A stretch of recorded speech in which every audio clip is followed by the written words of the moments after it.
Hi மக்களே, பாருங்கள். இது நந்தி டேங்க்கு, ப்ளூ டேங்க்கு, ஃபுல்லாக டேமேஜ் தான். வாட்டர் பிளாட் இது எங்கன்னு பார்த்தீங்களன்னா, நம்மளுக்கு பிடிச்சமான மூவி நேம் தான் இந்த ஊர்.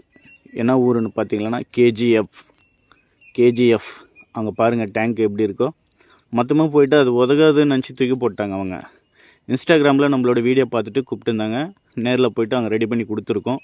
தண்ணி போட்டு செக் பண்ணியிருக்கோம். எந்த ஒரு லீக்கேஜ் வரல. ஆந்திரா, தமிழ்நாடு, கர்நாடகா, எந்த ஒரு ஸ்டேட் இருந்தாலும் கால் பண்ணுங்க. அவர் பேசுவார், கேளுங்க. சொல்லு. டேங்க் ரெடி பண்றதுக்கு சித்துந்து வர வச்சேன். அந்த ரெடி பண்ணிட்டாரு. தண்ணி போட்டு பார்த்தா லீக் ஆகல, நல்லா கிளீன் ஆகுது, நல்லா பண்ணிக்கிறாரு. உங்களுக்கு ஏன்னா தேவைன்னா நம்பிக்கை இல்லைன்னா அவர் கூட்டு நல்லா பண்ணிக்கணும். நல்லா பண்றாரு. என்ன ஊரு? கேஜிஎஃப். அவர் சித்துந்து வர வச்சு இது கேஜிஎஃப் இருக்கு. மீது 2 டேங்க் அங்க ரெடி பண்ணிட்டா? 2 ரெடி பண்ணிட்டு இதுவும் ரெடி ஆயிடுச்சு. இது செக் பண்ணல, 2 ரெடி பண்ணிட்டு தண்ணி ரன்னிங் ஆயிடுக்குது. எந்த